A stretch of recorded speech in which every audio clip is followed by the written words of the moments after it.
I still remember the day Catherine Hayes clutched a tattered suitcase in one hand and her unborn child in the other, tears streaming down her cheeks as she stood outside a dingy motel in rural Colorado. She was a woman on the brink, abandoned by the one man who had sworn to protect her. This is a story about shattered promises, betrayal, and unexpected triumph. A story where heartbreak evolves into steely determination, and where a single mother's fight for survival morphs into a destiny she never dreamed possible.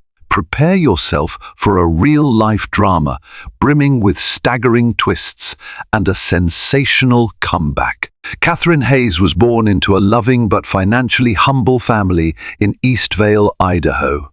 Her parents, Mary and George Hayes, worked tirelessly at the local poultry farm to provide for Catherine and her younger sister, Josephine. Growing up, Catherine learned early on that every dream required sweat, persistence, and a belief that tomorrow would be better than today. She was taught compassion and empathy above all, traits that would profoundly shape her life. From a young age, Catherine was driven. She excelled in school, graduating valedictorian of her class at Eastvale High, and dreamed of moving to a big city to attend college.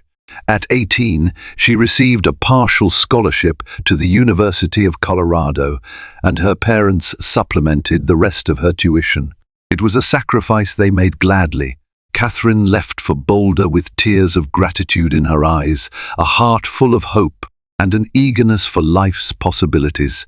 The first year of university life brought excitement and challenges, endless nights of studying, juggling part-time work at a local bookstore, and adapting to an entirely new environment. She missed home yet found new friends, among them Alicia Anderson, a spirited law student who quickly became Catherine's confidant. Alicia admired Catherine's diligence and sincerity, always telling her friend, "You have something special that money can't buy heart."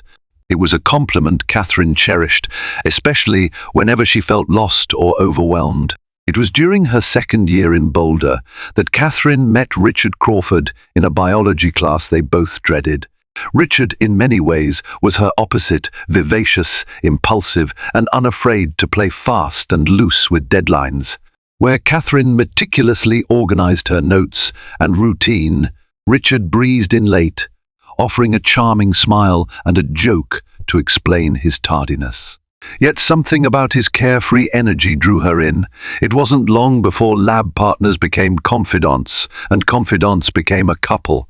Their relationship, by Catherine's account, was a whirlwind of affection. Richard introduced her to new experiences, road trips across the state, spontaneous mountain hikes, evenings at eclectic restaurants serving cuisines she'd never even heard of. Catherine would gaze at Richard's bright hazel eyes over late-night coffee, captivated by how he could see the world as a place brimming with undiscovered miracles. Despite their differences, or perhaps because of them, they found a powerful bond. After a year of dating, Catherine discovered she was pregnant. She was, at first, shocked. Her academic future, carefully charted out for years, suddenly hung in the balance. She confided in Alicia, who promised to support her however she could, counseling Catherine on her legal rights and encouraging her to consider her options.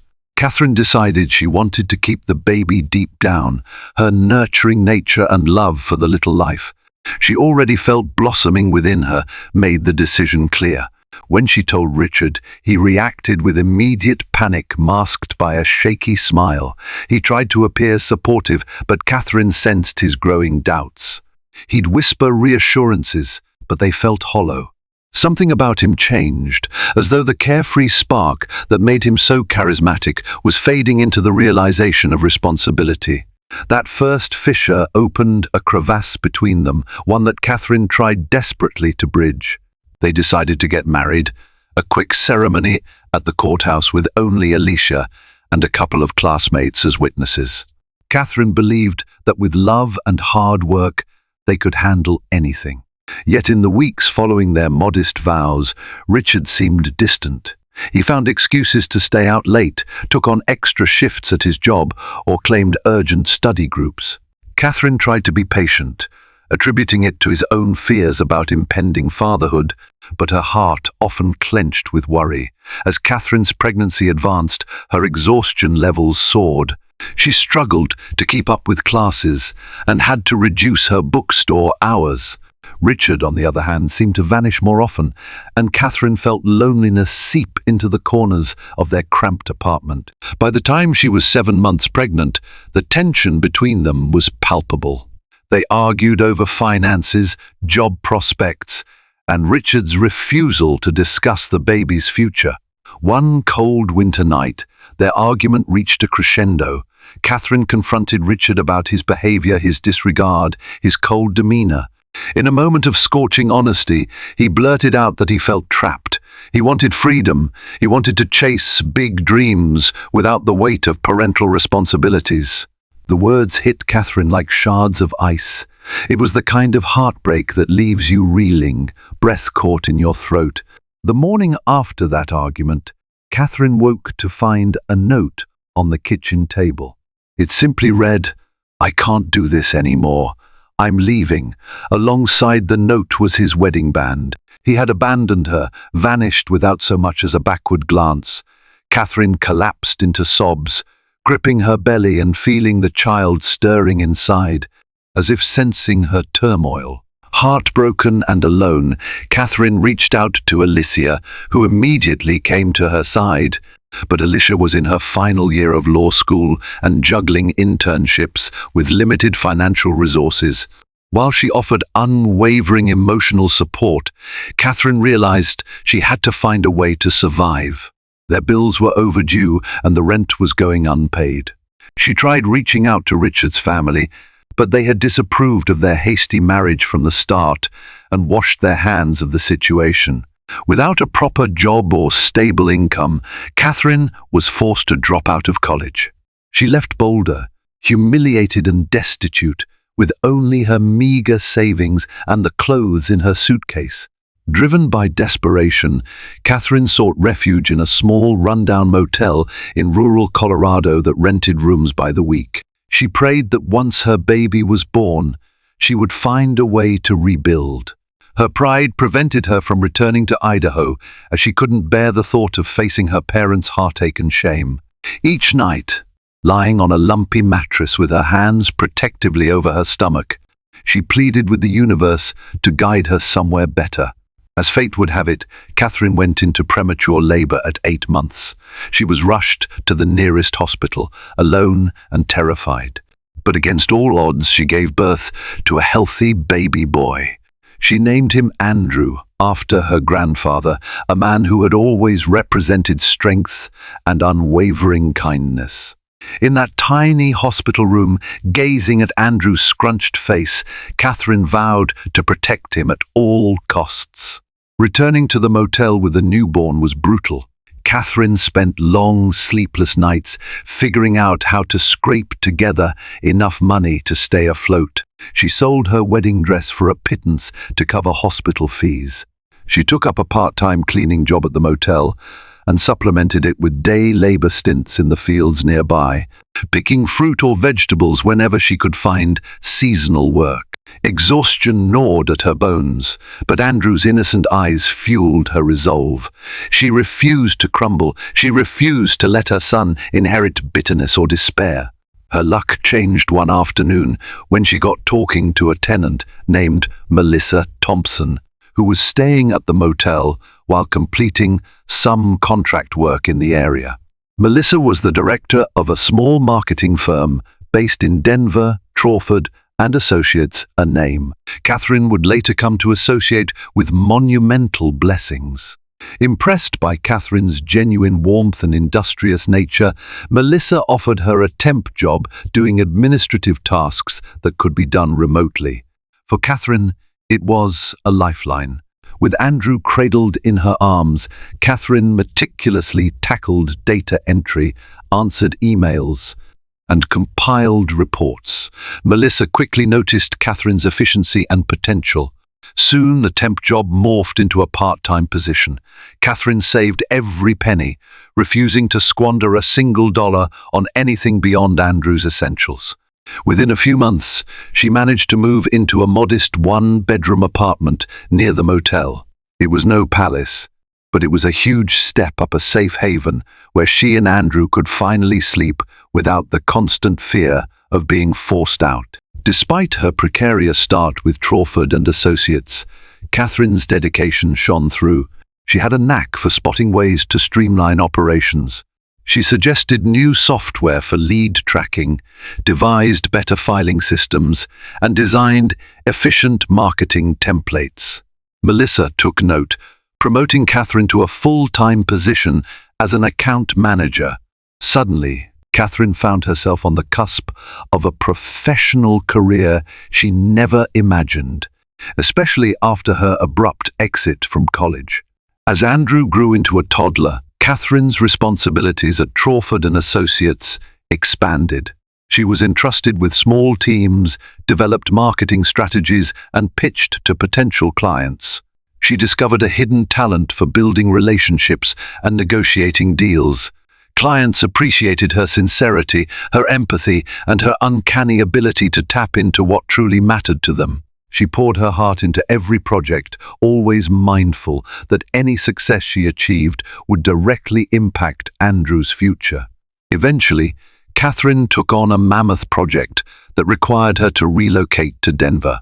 It was a nerve-wracking decision. Leaving the relative security of her small-town apartment was scary, but the opportunity was too great to pass up. By this time, Andrew was 3, and Catherine yearned for better schools and more reliable childcare. She found a tiny condo in a safe neighborhood outside downtown Denver, grateful that Crawford and Associates paid well enough to accommodate the move. In Denver, Catherine flourished. She continued to earn one promotion after another. 3 years later, at the age of 27, she was made a junior partner at Crawford and Associates. But by then, her ambitions had grown even bigger. She dreamed of starting her own marketing agency, building on the connections she had formed and the expertise she had sharpened. However, loyalty to Melissa kept her from taking the leap right away. She bided her time, learning everything she could and ensuring she set aside a sizable emergency fund. Meanwhile, Catherine never forgot Richard's betrayal. On dark nights when she couldn't sleep, she found her thoughts drifting back to him. She wondered where he was, whether he even thought of their son, whether he regretted his decision. There was sadness, yes, but also a quiet fury that he had left her to face such adversity alone. Yet Catherine channeled that fury into drive, forging a new life for herself and Andrew. At age 30, Catherine made the bold move to open her own agency, Ascendant Marketing. She risked every dollar she had meticulously saved and took out a business loan to secure a chic office space in central Denver. She started small, with a team of 3, 2 marketing specialists she'd met at industry events, and an old friend from Crawford and Associates, Rebecca King, who had a flair for design. Armed with Catherine's leadership and unstoppable determination, Ascendant Marketing quickly made waves. Word spread about their fresh, honest approach, and within a year, they began landing bigger clients. Catherine worked 18-hour days at times, meticulously ensuring every campaign was polished to perfection. Sleepless nights notwithstanding, she always managed to carve out time for Andrew, now a curious 7-year-old who idolized his hard-working mum. Her big break came when a major tech company, Digicon International, put out a request for proposals for a massive rebranding initiative. Ascendant Marketing was one of 6 agencies competing.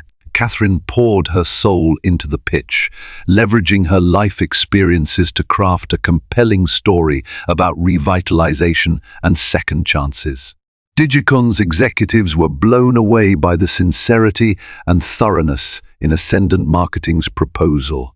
The contract they landed with Digicon shot Catherine's small firm into the stratosphere. Almost overnight, Her agency became the talk of Denver's marketing scene. New clients stampeded to her door, eager to harness her unique blend of empathy and business savvy. In an industry often marred by superficiality, Catherine's personal story of resilience resonated. She began receiving invitations to speak at conferences and was featured in a few local business magazines. With success came wealth she had never previously dared to imagine. Catherine found herself in a position to not only pay back her business loans, but also upgrade her lifestyle. She purchased a house in a quiet suburb for herself and Andrew, complete with a big backyard for him to play in. She ensured her parents in Idaho were taken care of, quietly sending money their way so they could retire more comfortably. Through it all, she remained grounded, remembering the nights she'd spent crying in a rundown motel, clutching Andrew, and praying for a miracle. Ascendant Marketing's meteoric rise continued over the next couple of years. By the time Catherine was 33, her firm boasted an impressive roster of clients and employed over 50 people. She was, by any measure, a millionaire many times over, an extraordinary achievement for a single mother who once had to scrub motel floors to feed her child. As life finally offered her a sense of security, Catherine received an unexpected email. It was from Alicia Anderson, her old friend from college. Alicia had tracked her down after reading about Ascendant Marketing in a business publication. They met for coffee, hugging each other like long-lost sisters. Alicia confessed she'd always wondered what had happened after Catherine disappeared from college. In turn, Catherine explained everything: her pregnancy, Richard's abandonment, the moves from motel to motel, and her eventual rise to her current position. Alicia, now a practicing attorney in Boulder, insisted that Catherine consider establishing a formal custody arrangement. Even if Richard was nowhere to be found, she argued that Andrew deserved some legal clarity. Catherine wrestled with the idea. Part of her wanted to track Richard down, if only to let him see what he had missed, and for Andrew to know the truth. Another part of her wanted to leave the past buried. In the end, she agreed, feeling it was time to close this chapter once and for all. Alicia used her resources to locate Richard. To Catherine's surprise, he was still in Colorado, living in a small apartment on the outskirts of Boulder. It seemed life hadn't been particularly kind to him. He was working menial jobs, drifting from place to place without any real success. Alicia arranged a meeting between them. Catherine braced herself for an onslaught of old memories the day she was supposed to see him again. They met at a coffee shop. Catherine arrived early, wearing a crisp business suit that radiated the confidence she had gained over the years. When Richard walked in, the difference between them was staggering. He wore a worn jacket, baggy jeans, and had a tired look in his eyes that spoke of regret and endless restlessness. He hesitated when he saw Catherine, as though he could hardly recognize the poised and polished woman before him. Their last meeting had been tearful, with Catherine pleading for him to stay. Now, she sat tall, clearly a woman in control of her destiny. He swallowed hard and took a seat, his gaze flicking over her expensive watch, her flawless makeup, the immaculate handbag perched on the chair next to her. Slowly, the story of Catherine's success dawned on him. She explained the reason for her request. She wanted Andrew, now 8, to have formal clarity on his father's status. And she wanted to hear, at least once, Richard's reasons for leaving. Richard's voice was thick with remorse as he recounted the mistakes he'd made. He claimed he'd been overwhelmed by the weight of fatherhood, certain he'd ruined Catherine's life. He admitted to immaturity and promised that not a single day passed where he didn't think about the child he'd abandoned. But words were cheap, and Catherine had spent too many nights alone to be appeased by them now. Still, Catherine was no longer fueled by resentment. She had found closure in her own accomplishments and the love she shared with Andrew. She told Richard she forgave him not for his sake, but for hers, and their sons. For too long, the resentment and heartbreak she carried had been a heavy burden. That day, she decided to put it down, to let it rest. Richard stared at her in wonder, tears welling up in his eyes. He asked if he could see Andrew, if there was any chance he could be a part of his son's life. Catherine told him that would depend on consistent effort. Andrew needed stability, not empty promises. She was willing to allow supervised meetings if Richard worked with a counselor to address his own shortcomings. He agreed, desperation creeping into his voice. Over the next few months, Richard attempted to forge some sort of relationship with Andrew. The first meeting was awkward Andrew, who had been told the basics, met a man he had never known, while Catherine stood protectively by. Richard offered shy smiles and tried telling jokes, but Andrew remained guarded. It was heartbreaking in a way Catherine hadn't expected. Still, a spark of possibility lingered. As these visits continued, Catherine's life took yet another turn. Ascendant Marketing was approached by a global conglomerate, Maxwell Group, with an offer to buy her agency. The offer was staggeringly high, more money than Catherine had ever imagined. They wanted Catherine to remain on the executive team post-acquisition, ensuring continuity. She debated the offer endlessly, confiding in both Alicia and her close friend Rebecca. On one hand, Ascendant Marketing was her baby, born from blood, sweat, and tears. On the other, a deal like this could set her and Andrew up for life, granting her more time with him and a chance to expand her philanthropic endeavors. After weeks of due diligence and negotiation, Catherine accepted Maxwell Group's offer. The news made local headlines. The small-town single mother who had built a marketing empire and sold it to a global powerhouse for a hefty sum. Catherine, now a bona fide multimillionaire, moved into a new phase of her career, one that involved more consulting and mentorship roles rather than day-to-day drudgery. Buoyed by the deal, Catherine launched the Hayes Foundation, dedicated to supporting single parents in dire circumstances. She never forgot those perilous days when she, pregnant and alone, had to choose between shelter and food. Her foundation offered grants, job training, and temporary housing solutions, ensuring no single parent would feel as helpless as she once had. She also funded a scholarship at the University of Colorado in her mother's name, Mary Hayes, to help ambitious students who might otherwise slip through the cracks. Meanwhile, Richard kept attending his counseling sessions and slowly built a tentative rapport with Andrew. He found steadier work, took on repairs around Catherine's house as a gesture of goodwill, and tried to demonstrate responsibility. Catherine supervised each interaction, always vigilant, but also hopeful that Andrew might one day have a bond with his father. She wanted her son to see that people could change, though she was careful to manage expectations so Andrew's heart wouldn't break as hers had once done.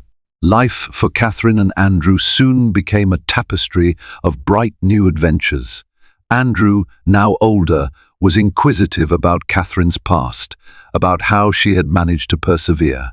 Catherine told him as much as she felt he could handle, leaving out the harsher details.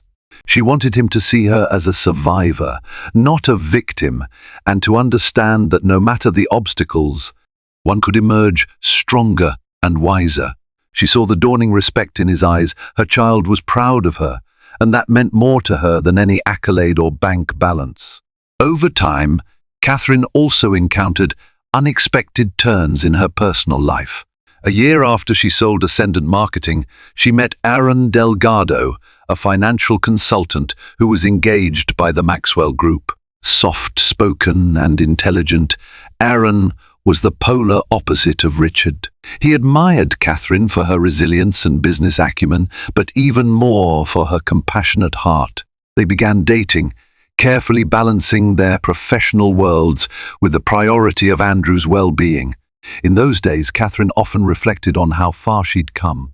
She remembered that day in the motel, pregnant and abandoned, with tears of desperation streaming down her face. She never dreamed she'd one day sit at the helm of a major marketing deal, or that she'd be philanthropic enough to change other people's lives.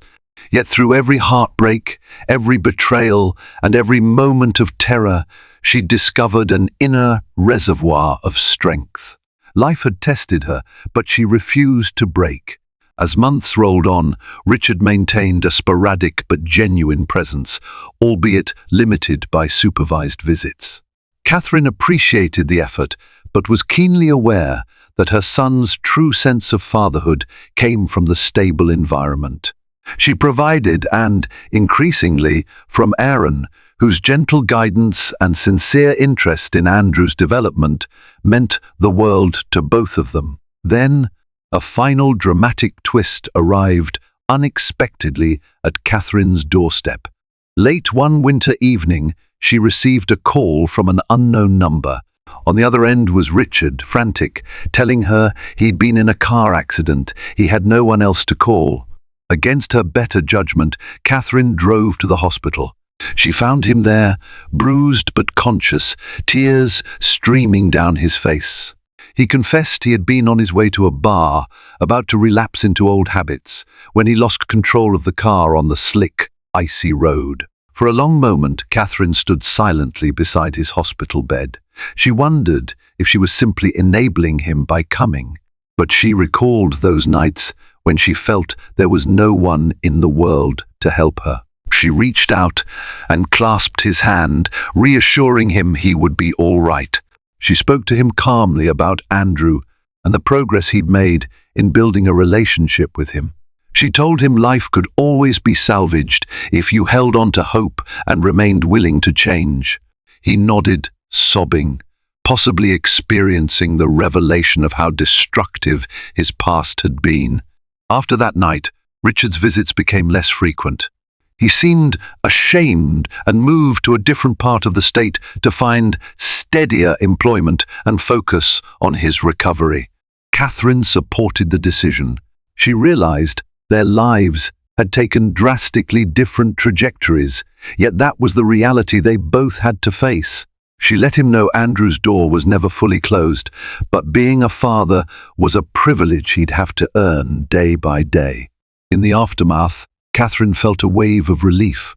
She had confronted every thread of her past, her abandonment, her struggles, and her lingering heartbreak, and come out stronger.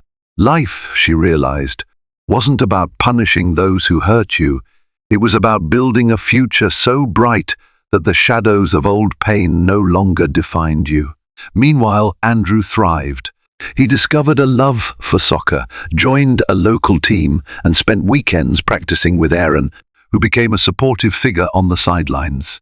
Catherine watched them, tears of gratitude often welling up in her eyes. She felt an unshakable sense of closure. Nothing could erase the hardships she endured, but she had learned to transcend them. At 35, Catherine's days were a tapestry of philanthropic ventures, mentorship roles, and cherished family moments. She found time to take Andrew on weekend getaways to the mountains she once explored with Richard. This time, however, she hiked those trails with confidence, no longer chasing illusions of freedom. She'd found her own wings, forged from heartbreak and redemption, and they carried her to heights far beyond anything she might have once fantasized. In many ways, Catherine Hayes had come full circle from a vulnerable, pregnant woman abandoned in a motel to a formidable businesswoman and mother whose compassion extended far beyond her own immediate circle. Her story resonated with others because it embodied hope in the face of despair. She learned that even if life dealt you the cruelest hand, you could still gather your wits, harness your dreams, and forge your destiny. When local news outlets sought to feature her, Catherine agreed to the interviews not for fame, but to serve as a beacon for those who might be in a similar position. She wanted every frightened, expectant mother or every single parent struggling to put food on the table to see that all was not lost. Through faith in oneself, the kindness of strangers, and relentless hard work, adversity could be transformed into triumph. Sometimes, Catherine would pause to reflect on those critical crossroads. The day she discovered she was pregnant, the day Richard walked out, the night she sold her wedding dress for hospital bills, and the moment her world shifted when Melissa Thompson offered her that temp job. Each pivotal point carried heartbreak and fear, but also the seed of a new start. In her darkest moments, she had clung to the flicker of hope that something better was possible. She realized her story was a testament to the fact that grit and compassion could surmount even the bleakest circumstances. As the years passed and Catherine's life continued to evolve, she never forgot the humble motel where she once found herself penniless and pregnant. In a grand gesture symbolic of her journey, the Hayes Foundation acquired and renovated that very building, turning it into a shelter for struggling single parents. Standing amid freshly painted walls and brand new furniture, Catherine felt tears burn her eyes. She thought of the scared young woman she used to be, how hopeless she had felt, and how she prayed that no one else would face the same hardships without a helping hand. Her philanthropic efforts garnered recognition throughout Colorado, further cementing her role as an inspirational figure. But Catherine remained profoundly humble. She knew that life's blessings could be fleeting, and she thanked the universe each day for granting her the will to persevere. She wanted Andrew to see that real wealth wasn't found in the numbers on a bank statement, but in the hearts you touched and the hope you spread. In the end, Catherine's greatest triumph wasn't becoming a millionaire or growing her marketing empire. It was the unconditional love she gave to Andrew and the message of resilience she shared with every person who crossed her path. She had been left with nothing, but from that empty starting line, she forged a new life and returned as someone unstoppable, unbreakable, and deeply compassionate. Hers was a story about transformation in the face of abandonment, proving that with enough heart, determination, and maybe a few miracles along the way, anyone can rise from the ashes and claim victory. Catherine Hayes lived proof that sometimes the most beautiful chapters of our lives are written in the aftermath of our darkest hours. And when she closed her eyes each night, she thanked fate for the strength to stand again and again, even when she believed she had no fight left. Thank you for watching and listening to this extraordinary tale of heartbreak and triumph of a woman who stood at the brink, only to soar higher than she ever dreamed possible. Catherine Hayes' journey reminds us that adversity can be the catalyst to our greatest transformations, and that resilience, paired with compassion, can reshape our destiny. If this story moved you, if it fueled your determination, or offered you hope in the face of your own struggles, please support us by liking this video, leaving a comment, and subscribing to our channel. Share Catherine's remarkable comeback with friends who might need that spark of encouragement. Your engagement helps us continue sharing more powerful, real-life dramas that prove we can overcome even the darkest moments. From all of us here, remember, no matter how broken we feel, we always have the power to rise again. Stay inspired and stay strong.